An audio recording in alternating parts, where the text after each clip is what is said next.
إن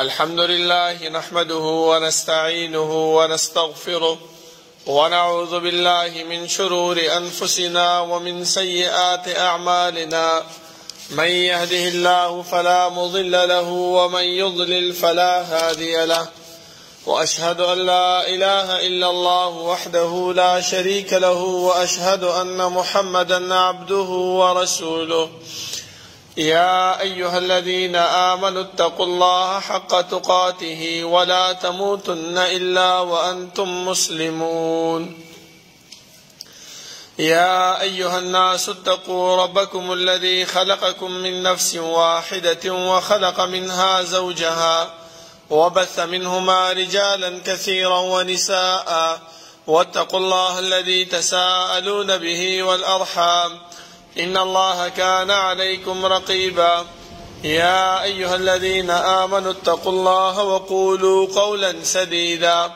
يصلح لكم أعمالكم ويغفر لكم ذنوبكم ومن يطع الله ورسوله فقد فاز فوزا عظيما أما بعد فإن خير الحديث كتاب الله وخير الهدي هدي محمد صلى الله عليه وسلم وشر الأمور محدثاتها وكل محدثة بدعة وكل بدعة ضلالة وكل ضلالة في النار. أعوذ بالله من الشيطان الرجيم. بسم الله الرحمن الرحيم. قاف والقرآن المجيد بل عجبوا أن جاءهم منذر منهم فقال الكافرون هذا شيء عجيب أإذا متنا وكنا ترابا ذلك رجع بعيد قد علمنا ما تنقص الأرض منهم وعندنا كتاب حفيظ بل كذبوا بالحق لما جاءهم فهم في أمر مريج أفلم ينظروا إلى السماء فوقهم كيف بنيناها وزيناها وما لها من فروج والأرض مددناها وألقينا فيها رواسي وأنبتنا فيها من كل زوج بهيج تبصرة وذكرى لكل عبد منيب ونزلنا من السماء ماء مباركا فأنبتنا به جنات وحب الحصيد والنخل باسقات لها طلع نضيد رزقا للعباد وأحيينا به بلدة ميتا كذلك الخروج كذبت قبلهم قوم نوح وأصحاب الرس وثمود وعاد وفرعون وإخوان لوط وأصحاب الأيكة وقوم تبع كل كذب الرسل فحق وعيد أفعينا بالخلق الأول بل هم في لبس من خلق جديد ولقد خلقنا الإنسان ونعلم ما توسوس به نفسه ونحن أقرب إليه من حبل الوريد إذ يتلقى المتلقيان عن اليمين وعن الشمال قعيد ما يلفظ من قول إلا لديه رقيب عتيد وجاءت سكرة الموت بالحق ذلك ما كنت منه تحيد ونفخ في الصور ذلك يوم الوعيد وجاءت كل نفس معها سائق وشهيد لقد كنت في غفلة من هذا فكشفنا عنك غطاءك فبصرك اليوم حديد وقال قرينه هذا ما لدي عتيد ألقيا في جهنم كل كفار عنيد مناع للخير معتد مريب الذي جعل مع الله إلها آخر فألقياه في العذاب الشديد قال قرينه ربنا ما أطغيته ولكن كان في ضلال بعيد قال لا تختصموا لدي وقد قدمت إليكم بالوعيد ما يبدل القول لدي وما أنا بظلام للعبيد يوم نقول لجهنم هل امتلأت وتقول هل من مزيد وأزلفت الجنة للمتقين غير بعيد هذا ما توعدون لكل أواب حفيظ من خشي الرحمن بالغيب وجاء بقلب منيب ادخلوها بسلام ذلك يوم الخلود لهم ما يشاءون فيها ولدينا مزيد وكم أهلكنا قبلهم من قرن هم أشد منهم بطشا فنقبوا في البلاد هل من محيص إن في ذلك لذكرى لمن كان له قلب أو ألقى السمع وهو شهيد ولقد خلقنا السماوات والأرض وما بينهما في 6 أيام وما مسنا من لغوب فاصبر على ما يقولون وسبح بحمد ربك قبل طلوع الشمس وقبل الغروب ومن الليل فسبحه وأدبار السجود واستمع يوم ينادي المناد من مكان قريب يوم يسمعون الصيحة بالحق ذلك يوم الخروج إنا نحن نحيي ونميت وإلينا المصير يوم تشقق الأرض عنهم سراعا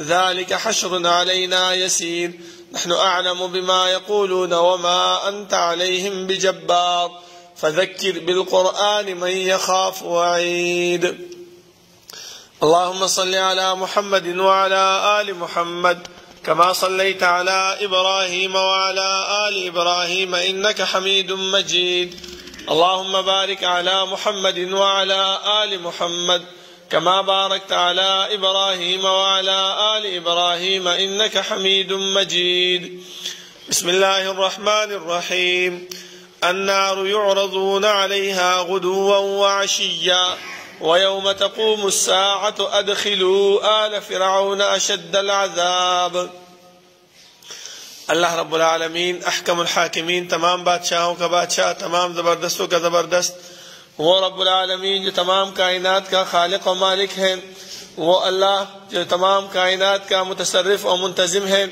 وہ رب العالمین جس کی صفات میں سے یہ صفت موجود ہے کہ لا يسأل عما يفعل وهم يسألون اللہ رب العالمین جو کام کرتے ہیں جس کے ساتھ کرتے ہیں جیسے کرتے ہیں اللہ سے کوئی پوچھ نہیں سکتا کہ اللہ اس انسان کو آپ نے غریب پیدا کیا کیوں اس انسان کو آپ نے معذور پیدا کیا کیوں اس انسان کو آپ نے ایسے پیدا کیا کیوں لیکن اللہ رب العالمین ہر ایک فرد سے پوچھیں گے خواہ وہ انسان مالدار ہو یا غریب ہو خواہ وہ انسان امیر ہو یا غریب بادشاہ ہو یا رعیہ جس طرح بھی ہو ہر ایک فرد سے اللہ رب العالمین پوچھیں گے کہ انسان آپ کو میں نے دنیا میں 50 سال 60 سال زندگی دی تھی آپ نے اس 50 سال 60 سال زندگی میں کیا عمل کیا جیسے کہ امام ابن تیمیہ رحمہ اللہ نے فرمایا کہ اللہ رب العالمین انسان سے 2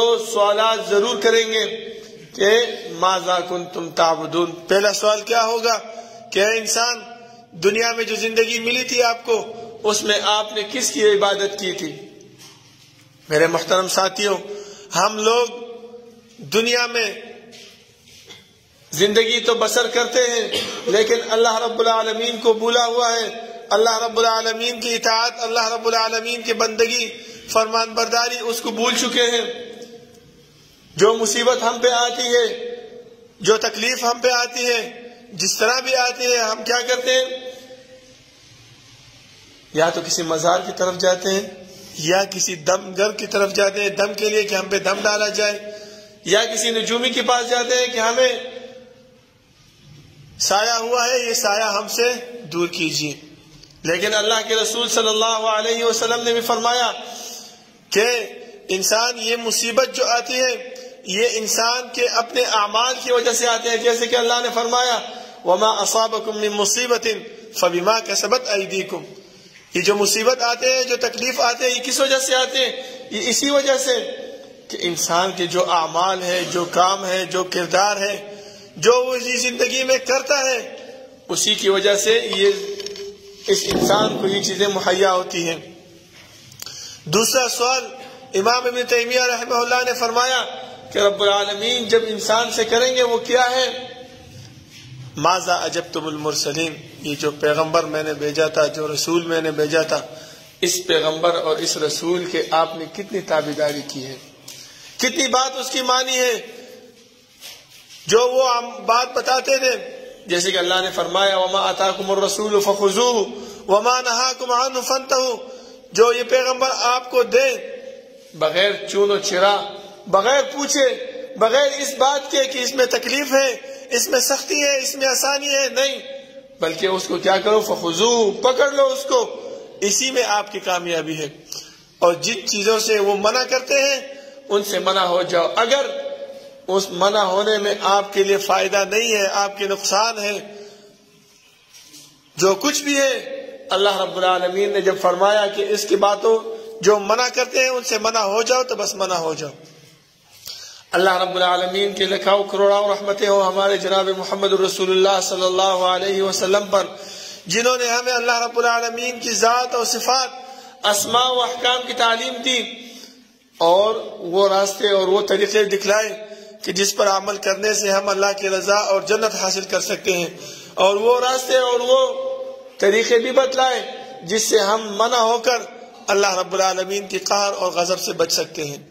میرے محترم ساتھیوں، اللہ رب العالمین نے جو ہمیں اس دنیا میں پیدا کیا وہ اس مقصد کے لیے کہ ہم اللہ کی عبادت کریں، اللہ کی بندگی کریں، اللہ کی فرمان برداری کریں.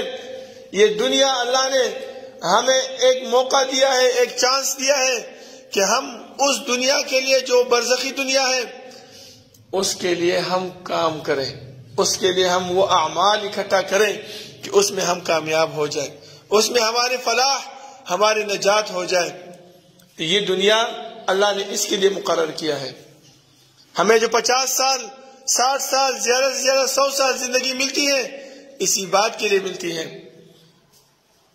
جب ہم اس دنیا میں عمل نہیں کریں گے، اس دنیا کے لیے اپنے لیے زاد اور توشہ تیار نہیں کریں گے تو ہم کیسے کامیاب ہوں گے؟ جیسے کہ ایک اسکول والا، ایک کالج، ایک یونیورسٹی والے وہ کیا کرتے ہیں، 4 مہینے جب بچوں کو پڑھاتے ہیں تو 4 مہینے بعد کیا لیتے ہیں، امتحان لیتے ہیں. اس امتحان کے بعد پھر نتیجہ بیان کیا جاتا ہے. اگر یہ ایک بچہ اس 4 مہینے کے پڑھے ہوئے سبق میں تیاری نہ کرے، اس کے بنائے ہوئے بتلائے ہوئے تو سبق کو یاد نہ کرے، اس کے جو کاپیاں ہیں، اس کے جو کتابیں ہیں اس کو دیکھے نہیں، آپ کا کیا خیال ہے وہ اس میں پاس ہو جائے گا؟ کبھی نہیں پاس ہو سکتا. اسی طرح اللہ رب العالمین نے ہمارے طرف استاذ بھیجا ہے جو رسول اللہ صلی اللہ علیہ وسلم ہے، اور ہمیں ایک نصاب اور ایک کتاب دیا ہے جو قرآن کریم ہے کہ انسانوں، یہ نصاب اور یہ کتاب یہ آپ لوگوں کے لیے راہ نجات ہے، راہ ہدایت ہے. اس کو پڑھو، اس میں جو لکھا ہے اس پہ عمل کرو، وہ ذات اور وہ توشہ تیار کرو. کل کو جب قبر میں امتحان لیا جائے گا کہ وہ امتحانی سوالات آپ کیا کریں، پاس کر لیں. پھر بھی اللہ رب العالمین اتنے مہربان ہیں، اتنے رحیم و کریم ہیں کہ وہ سوالات بھی ہمیں بتلا دیے کہ اے انسان، یہ سوالات آپ سے اس امتحانی حال میں پوچھا جائے گا. وہ کیا ہے؟ من ربک، ما دینک، من نبیک. لیکن ہر انسان اس بات پہ غرور نہ کرے، اس بات پہ دھوکہ نہ کھائے کہ چلے ہمیں تو اللہ رب العالمین نے سوالات دکھلا دیے، ابھی کیا ضرورت ہے یہ نماز پڑھنا، یہ روزے رکھنا، یا اپنے آپ کو تھکانا، بس وہ سوالات آسان ہے، ہمیں یاد ہے. نہیں، اللہ کے رسول صلی اللہ علیہ وسلم نے یہ بھی بتایا کہ انسان اس بات پہ یقین کرے، اس بات پہ تہیہ کرے کہ جو انسان مؤمن ہوگا، اللہ اور اللہ کے رسول صلی اللہ علیہ وسلم کے بتلائے ہوئے احکامات کو سمجھے گا، مانے گا، وہ یہ سوالات صحیح طریقے سے دے گا. اور اگر جو انسان کافر اور منافق ہوگا، ہمیں تو سوالات بتلائے گئے ہیں، وہ کیا کرے گا؟ جو اللہ اور اللہ کے رسول صلی اللہ علیہ وسلم کے باتوں کو نہیں مانتا، وہ کیا کرے گا؟ وہ بولے گا ہاں لا ادری، مجھے تو پتہ نہیں ہے، اقول ما یقول الناس، جو لوگ بولتے تھے میں بھی اس پہ چلتا تھا، مجھے کیا پتا تھا کہ قبر میں بھی سوالات ہوں گے اور اس طرح ملائکہ آئیں گے، ہمیں بٹھائیں گے، ہم سے پوچھا جائے گا، مجھے اس بارے میں کیا پتا تھا؟ تو اس بات سے میرے محترم ساتھیوں غافل نہیں ہونا، کیونکہ قبر میں ہم سے ضرور سوالات ہوں گے، ہم سے پوچھا جائے گا.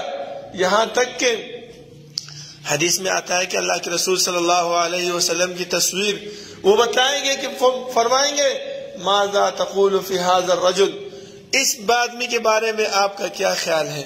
ہم نے تو اللہ کے رسول صلی اللہ علیہ وسلم کو دیکھا نہیں، ہمارے ذہن میں تو یہ سوال آئے گا کہ ہمیں کیا پتا ہے کہ یہ کون ہے کون نہیں ہے. لیکن میں نے آپ کو پہلے بتلایا کہ یہی بات، یہی سوال کا جواب یہ ہمارے اعمال کے ساتھ بندھا ہوا ہے۔ اگر ہم اس پیغمبر کے راستے پہ چلیں گے، اس کے بتلائے ہوئے احکامات پہ چلیں گے، اس نے جو شریعت اور جو دین ہمیں بتایا ہے اس پہ چلیں گے، تو یہ تصویر جب ہمیں پیش کریں گے ہم بولیں گے ہاں یہ وہی ہمارا پیغمبر ہے جس نے ہمیں یہ بتایا تھا، یہ بتایا تھا۔ عثمان رضی اللہ عنہ جب قبر پہ کھڑے ہوتے تھے تو روتے تھے، بہت روتے تھے، یہاں تک کہ داڑھی مبارک گیلی ہو جاتی تھی آنسوں سے۔ صحابہ فرماتے ہیں کہ امیر المومنین آپ کے سامنے جنت کا تذکرہ ہو جاتا ہے، جہنم کا تذکرہ ہوتا ہے، آپ نہیں روتے۔ اور بہت باتیں ایسے ہوتی ہیں جو سختی کی ہوتی ہے، جو مشقت کی ہوتی ہے، اس پہ آپ نہیں روتے، جب قبر پہ کھڑے ہو جاتے تو رو پڑتے۔ کیوں؟ انہوں نے فرمایا کہ میں نے رسول اللہ صلی اللہ علیہ وسلم سے سنا ہے القبر اول منزل من منازل الاخرہ، قبر یہ پہلی منزل ہے آخرت کے منزلوں سے۔ فمن نجا، جو اس میں پاس ہو گیا تو بیڑا پار ہو گیا اس کا آگے بھی، اور اگر جو انسان اس قبر میں جو ہے تو ناکام ہو گیا، فیل ہو گیا، اس استادوں کے سوالات میں ناکام ہو گیا، فیل ہو گیا، تو وہ آگے بھی تباہ و برباد ہے۔ ابھی ہمیں سوچنا چاہیے میرے محترم ساتھیوں کہ ہمارے اعمال وہ کس طرف جا رہے ہیں۔ ہمیں جو بات بتلائی جاتی ہے، ہمیں جو بات کی طرف بلائے جاتے ہیں، ہم کیا بولتے ہیں یہ نئے لوگ ہیں، نیا دین ہے، اس کو نہیں ماننا چاہیے۔ کیوں؟ ہمارے والدین، ہمارے آبا و اجداد، ہمارے دادا دادی، نانا نانی وہ کون سے دین پہ تھے؟ یہ لوگ تو ابھی پیدا ہوئے ہیں کہ جو بولتے ہیں رفع الیدین کرو، نزدیک کھڑے ہو جاؤ، آمین بالجہر کرو، یہ تو ابھی پیدا ہوئے۔ کیوں یہ ہمارے علماء، مفتیان، صاحبان یہ نہیں سمجھتے کہ آج آپ پیدا ہو گئے اور آپ سمجھتے ہو؟ نہیں میرے محترم ساتھیو، ہم یہ نہیں بولتے کہ آپ لوگ نہیں سمجھتے، لیکن امام ابو حنیفہ رحمت اللہ تعالی علیہ فرماتے ہیں کہ جب میں ایک بات بیان کروں، بتاؤں، اور اس بات کے مقابلے میں حدیث آ جائے، اللہ کے رسول صلی اللہ علیہ وسلم کی بات آ جائے، اور وہ حدیث میرے بات کے خلاف ہو، میری بات کو لے کے دیوال پہ مارو اور اللہ کے رسول صلی اللہ علیہ وسلم کی حدیث پر عمل کرو۔ انہوں نے تو اپنی ذمہ فارغ کر دیا، اب ہمارا کام ہے کہ ہم کیا کرتے ہیں۔ ہمارے ذہن میں تو ان علماء نے یہ بات ڈالی ہوئی ہے۔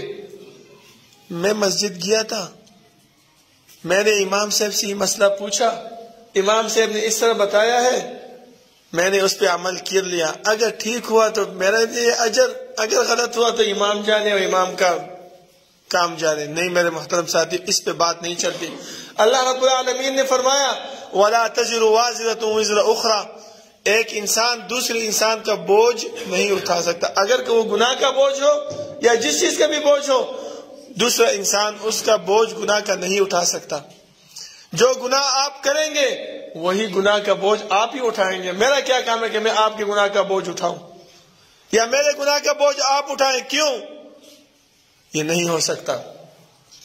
اس وجہ سے اللہ رب العالمین نے قبر میں عذاب مقرر کیا ہے، قبر میں تکلیف مقرر بیان کی ہے کہ انسانوں یہ قبر یہ ایسے جگہ ہے، اگر اس میں پاس ہو گئے تو آگے پاس ہو۔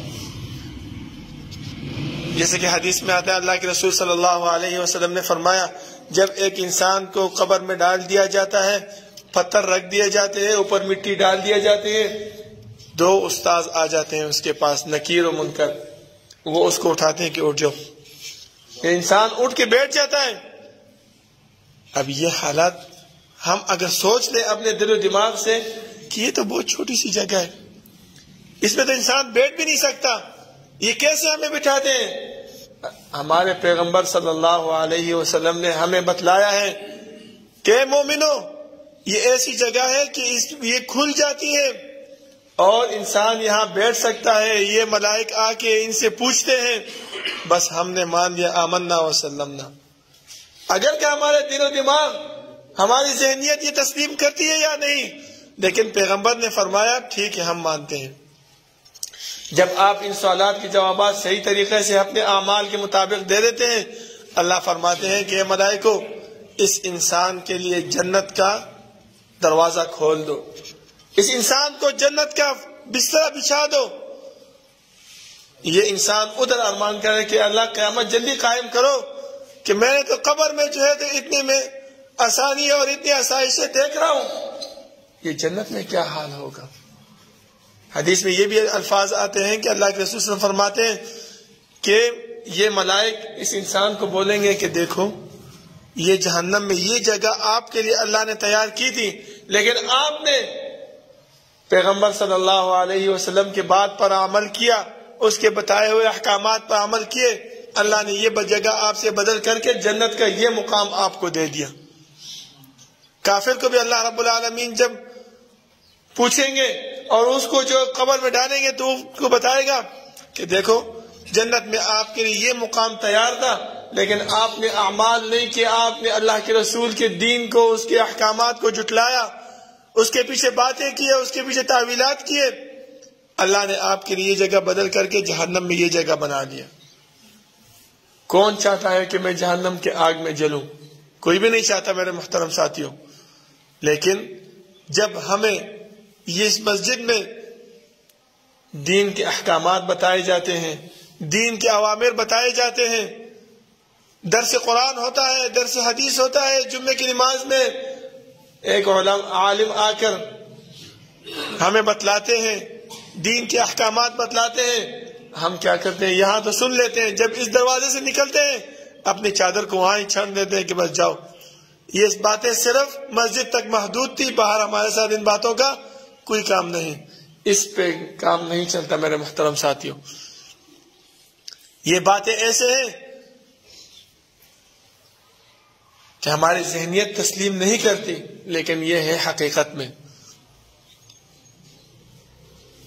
اور کون ایسے اعمال ہیں، کون سے ایسے اعمال ہیں جو ہم کریں تو اللہ رب العالمین ہمیں اس قبر کے عذاب سے محفوظ کرتے ہیں۔ سب سے بڑی بات، سب سے بڑا عمل وہ کیا ہے؟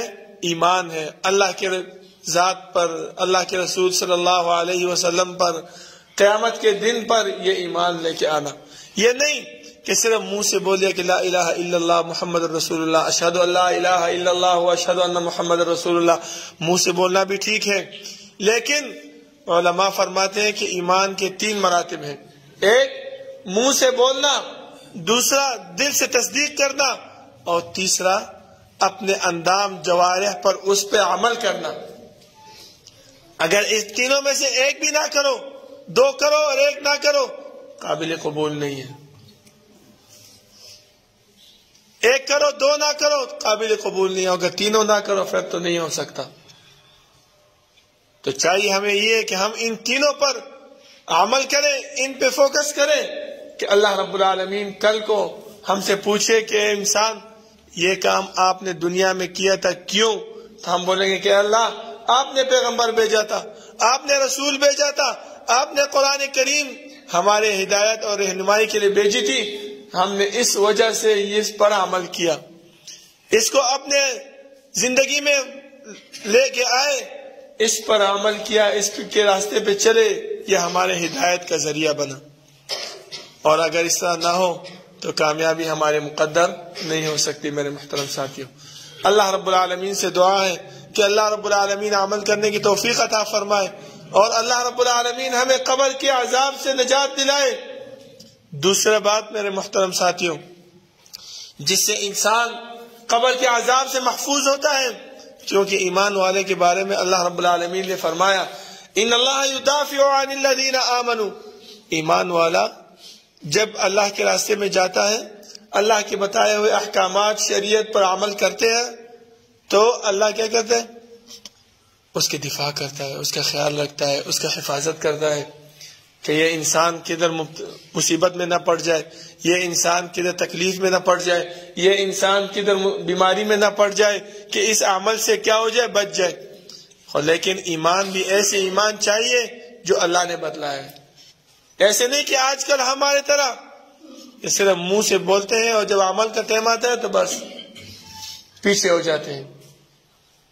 دوسرے میرے محترم بھائی ساتھیوں، تقوی ہے. تقوی ایسے عمل ہے. ایک صحابی نے عمر رضی اللہ عنہ سے پوچھا یہ تقوی کیا ہے؟ اس نے فرمایا کبھی ایسے راستے سے گئے ہو جو کہ جھاڑیاں بوٹے ہوں؟ انہوں نے بولا کہ جی گیا ہوں. کیا کرتے ہو؟ اپنے کپڑوں کو سمیٹتا ہوں کہ میرے کپڑے اس جھاڑیوں میں گندے نہ ہو جائے، اس کے جو کانٹے ہیں اس سے پھٹ نہ جائے. کہتے یہی تقوی ہے کہ جب ایسے عمل کرو کہ آپ کو پتا ہے کہ اس عمل میں بدعت ہے، اس عمل میں شرک ہے، اس عمل میں جو ہے اللہ اور اللہ کے رسول کے خلاف ہے، اس سے جان کو سمیٹو، اس سے اپنے آپ کو بچاؤ. یہی تقوی ہے. ابھی ہمیں جو عمل کرتے ہیں اس میں ہمیں سوچنا چاہیے کہ اس میں اللہ اور اللہ کے رسول کی کتنی بات موجود ہے، کتنا حکم موجود ہے. اگر ہے تو ٹھیک ہے مان لیجئے، اگر نہیں ہے تو اپنے آپ کو اس اعمال کی طرف متوجہ کیجئے کہ وہ عمل ہمارے کامیابی اور ہمارے نجات کا ذریعہ بنے. بہت لوگ ایسے ہیں کہ اللہ نے بیماری پہ مسلط کیا ہوتا ہے، کبھی گردوں میں تکلیف، کبھی شوگر کی بیماری، کبھی بلڈ پریشر کی بیماری، کبھی اور بیماریاں، لیکن ہم کیا کرتے ہیں لوگوں کے پیچھے پھرتے رہتے ہیں، دم والے کے پیچھے پھرتے ہیں، لیکن اللہ کی طرف نہیں آتے. یہاں تک کہ وہ جو فرضی نماز ہے اس کو بھی چھوڑ دیتے ہیں. کس وجہ سے؟ اللہ نے کیوں میرے پہ بیماری مسلط کی ہے؟ یہ بیماری کے لیے اللہ کو میں ہی ملا تھا کہ میں کیوں بیماری لے کے نہیں پڑھتا ہوں. اللہ رب العالمین کو ان باتوں کا کوئی ضرورت نہیں میرے محترم ساتھی. اگر آپ نماز پڑھو یا نہ پڑھو، کیوں اس کی ضرورت نہیں. یہ نیک عمل، یہ نماز پڑھنا، یہ روزے رکھنا، یہ اللہ اور اللہ کے رسول صلی اللہ علیہ وسلم کی اطاعت کرنا، یہ ہمارے اپنے لیے ہے. ہم اس پہ کامیاب ہوں گے، ہم اس پہ جنت حاصل کریں گے. ورنہ تو اللہ رب العالمین کے آسمانوں میں اتنے مخلوق موجود ہیں کہ رسول اللہ صلی اللہ علیہ وسلم فرماتے ہیں کہ آسمان میں ایک بیت المعمور اللہ نے بنایا جیسے ہمارے دنیا میں کعبہ ہے. کہ 70,000 فرشتے ایک دن میں اس بیت المعمور سے چکر لگاتے ہیں، اس کا طواف کرتے ہیں. قیامت کے دن تک وہ جو ایک دفعہ طواف کر لے ان کا نمبر دوبارہ نہیں آتا. سوچے کہ آسمان میں اللہ نے کتنے ملائکہ کو، کتنے مخلوقات کو پیدا کیا، اور یہ آسمان کتنا بڑا ہے. اللہ کو ہماری ضرورت نہیں ہے کہ ہم عمل کریں تو ان کو ضرورت ہے، یا نہ کریں تو ان کو ضرورت نہیں ہے. نہیں، یہ سب کچھ ہمارے اپنے لیے ہے. اللہ رب العالمین سے دعا ہے کہ اللہ رب العالمین عمل کرنے کی توفیق عطا فرمائے، اور اللہ رب العالمین ہمیں قبر کے عذاب سے نجات فرمائے، اور اللہ رب العالمین وہ اعمال ہمارے زندگی میں لائے جس سے ہم کامیاب ہوں اور قبر کے عذاب اور قبر کی سختی سے بچ جائیں. اقول قولی ھذا واستغفر اللہ لی ولکم ولسائر المسلمین.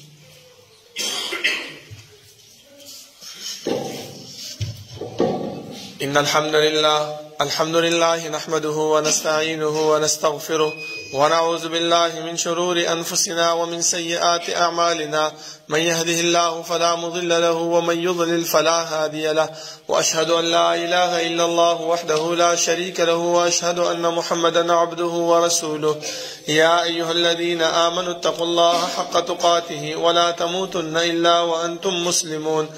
يا أيها الناس اتقوا ربكم الذي خلقكم من نفس واحدة وخلق منها زوجها وبث منهما رجالا كثيرا ونساء، واتقوا الله الذي تساءلون به والأرحام إن الله كان عليكم رقيبا. يا أيها الذين آمنوا اتقوا الله وقولوا قولا سديدا يصلح لكم أعمالكم ويغفر لكم ذنوبكم، ومن يطع الله ورسوله فقد فاز فوزا عظيما. أما بعد فإن خير الحديث كتاب الله، وخير الهدي هدي محمد صلى الله عليه وسلم، وشر الأمور محدثاتها، وكل محدثة بدعة، وكل بدعة ضلالة، وكل ضلالة في النار. میرے محترم ساتھیوں، یہ قبر کا عذاب یہ اتنا سخت ترین عذاب ہے کہ جب اس کے بارے میں آیات نازل ہوئے اور اللہ رب العالمین نے جناب رسول اللہ صلی اللہ علیہ وسلم کو بتلایا کہ قبر میں آپ لوگوں کو عذاب دیا جائے گا، جیسے کہ اللہ نے کہ رسول نے فرمایا انکم تفتنون فی القبور کفتنۃ الدجال، آپ کو ایسے مبتلا کیا جائے گا اس قبر میں جیسے کہ فتنہ مسیح دجال میں مبتلا ہوگے۔ تو اللہ کے رسول صلی اللہ علیہ وسلم کیا کرتے تھے؟ ہر نماز میں تیسری بڑی وجہ جو بڑا سبب قبر کے عذاب سے نجات ہے وہ دعا مانگنا ہے۔ اللہ کے رسول صلی اللہ علیہ وسلم اس قبر کے عذاب سے پناہ مانگتے تھے، اللہم انی اعوذ بک من عذاب القبر، اے اللہ مجھے قبر کے عذاب سے پناہ دیجیے، اے اللہ یہ سخت جگہ جو ہے، اے اللہ یہ تنگ جگہ جو ہے یہ میرے لیے فراخ کر دیجیے، اس سے مجھے نجات دیجیے، اس کے فتنے سے، اس کے عذاب سے، اس کی سختی سے، اس کی مشکلات سے مجھے بچائیے۔ میرے محترم ساتھیو، ہر ایک عمل اللہ کے اور اللہ کے رسول صلی اللہ علیہ وسلم کے بتلائے ہوئے پر ہم کیا کریں؟ توجہ دیں۔ یہ نا آج کل سوشل میڈیا کا زمانہ ہے، سوشل میڈیا پہ لوگ اپنے آپ کو مشہور کرنے کے لیے اپنے آپ سے کیا بناتے ہیں؟ مفتی بھی بنا دیتے ہیں، عالم بھی بنا دیتے ہیں، بزرگ بھی بنا دیتے ہیں، سب کچھ بنا دیتے ہیں۔ کیوں؟ کہ میں مشہور ہو جاؤں، اور ہمارے جیسے سادے لوگ ان کے باتوں پر عمل کرتے ہیں کہ دیکھو نا کتنی اچھی بات کی، دیکھو نا اس طرح کیا، کہ دیکھو نا اس طرح کیا۔ اس کے آپ کو ایک مثال دیتا ہوں، ٹائم پورا ہے۔ اللہ رب العالمین نے قرآن میں فرمایا وَفِي أَنفُسِكُمْ أَفَلَا تُبْصِرُونَ۔ یہ مفتی اور عالم کیا بولتے ہیں کہ دیکھو اللہ رب العالمین نے فرمایا کہ میں آپ کے نفسوں میں موجود ہوں لیکن آپ مجھے دیکھ نہیں سکتے، آپ کو پتہ نہیں ہے۔ یہاں دیکھو حلولیت کا عقیدہ یہ مفتی اور یہ علماء ہمارے ذہنوں میں ڈالتے ہیں کہ اللہ بولتے ہیں کہ میں ہر جگہ پہ ہوں، یہاں تک کہ آپ کے جسموں میں موجود ہوں۔ لیکن اللہ نے کیا فرمایا؟ الرحمن علی العرش استوى، رحمان ذات وہ عرش پر مستوی ہے، ادھر ادھر کدھر بھی نہیں ہے۔ لیکن ہمارے علماء کیا بولتے ہیں اپنے آپ کو مشہور کرنے کے لیے؟ وفی انفسکم، میں آپ کے نفسوں میں ہوں۔ اگر ہم اس آیات کی سیاق و سباق پچھلے کو دیکھیں تو اللہ رب العالمین یہاں جنت کا تذکرہ کرتا ہے اور یہاں تک اپنے طاقت اور اپنے قدرت کا نظارہ ہمیں بیان کرتے ہیں کہ انسان اور تو چھوڑو، اپنے جسم کو دیکھو، اس میں کتنے میرے قدرت اور میرے طاقت موجود ہے کہ آپ نے ناک کو دیکھو، اگر یہ ناک آپ کا بند کیا جائے تو آپ سانس کیسے لوگے؟ اگر یہ زبان آپ سے کاٹی جائے آپ ذائقہ کیسے چکھو گے؟ اگر یہ کان آپ کے کمزور ہو جائے، دیکھو جن کے کان کام نہیں کرتے مشینوں کے پیچھے پھرتے رہتے ہیں کہ ہمیں آواز آئے، یہ کان کیسے ہمیں، اسی طرح یہ ہاتھ اگر ہمارے سے کٹ جائے تو ہمارے لیے کیسے تکلیف، اسی طرح پاؤں کٹ جائے تو کتنی تکلیف۔ یہ اللہ فرماتے ہیں کہ وفی انفسکم، اپنے نفس کو دیکھو، میں آپ کے نفس میں جو میری طاقت اور میری قدرت ہے وہ اور کسی میں نہیں ہے۔ اور تو دنیا کے معاملات کو تو چھوڑو، اب نزدیک اپنے نفس کو دیکھو، اگر کائنات میں دیکھو گے تو میرے بہت قدرت اور میرے بہت طاقت ہے۔ یہاں تک کہ عادیان اور سمودیوں کو اللہ فرماتے ہیں کہ وہ یہ پہاڑوں کو تراشتے تھے اپنے ہاتھوں سے، اتنی طاقت اللہ نے ان کو دی تھی، لیکن جب انہوں نے بات نہیں مانی تو اللہ نے کس چیز پہ ان کو تباہ کیا؟ بہت ہلکی سی چیز، ہوا کیا ہے، ایسے گزر جاتی ہے کانوں سے ہاتھوں سے، لیکن اللہ نے ان مضبوط لوگوں کو جو پہاڑوں کو تراشتے تھے اللہ نے کمزور ہوا سے ان کو جو ہے تو تباہ کر دیا۔ یہاں تک کہ ایک چیخ آئی، چیخ کیا ہے؟ ایک آواز ہوتی ہے ہمارے کانوں سے گزر جاتی ہے، لیکن اس چیخ اور اس آواز کی وجہ سے اللہ نے ان کو کیا کیا؟ تباہ کر دیا۔ کہ یہ مت سوچو کہ میں تو بہت مضبوط ہوں، میرا تو بہت اس طرح ہے اس طرح ہے، نہیں، اللہ فرماتے ہیں کہ آپ کو چھوٹی سی چیز سے میں کیا کروں گا؟ تباہ کروں۔ نمرود کو دیکھو، کتنی بڑی بادشاہت تھی ان کے پاس، یہاں تک کہ وہ اللہ رب العالمین کی دعوت کرنے لگے کہ میں اللہ ہوں، میں خالق ہوں۔ اللہ نے کیا کیا؟ ایک چھوٹے سے مچھر سے اس کو تباہ کر دیا۔ تو میرے محترم ساتھیوں، ہمیں بھی چاہیے کہ ہم اس قبر سے بچنے کے لیے، اس کے عذاب سے، فتنے سے بچنے کے لیے ایمان، تقوی، دعا، وہ اعمال جو ہمیں پیغمبر صلی اللہ علیہ وسلم نے بتلائے ہیں وہ اپنی زندگی میں لے کر آئیں کہ ہم قبر کے عذاب سے بھی بچ جائیں اور قبر کی سختی سے بھی بچ جائیں۔ ربنا لا تزغ قلوبنا بعد إذ هديتنا وهب لنا من لدنك رحمة إنك أنت الوهاب. ربنا اغفر لنا ولإخواننا الذين سبقونا بالإيمان ولا تجعل في قلوبنا غلا للذين آمنوا ربنا إنك رؤوف رحيم. ربنا لا تؤاخذنا إن نسينا أو أخطأنا ربنا ولا تحمل علينا إصرا كما حملته على الذين من قبلنا ربنا ولا تحملنا ما لا طاقة لنا به واعف عنا واغفر لنا وارحمنا أنت مولانا فانصرنا على القوم الكافرين. صفحہ درست کیجئے، نزدیک کھڑے ہو جائے.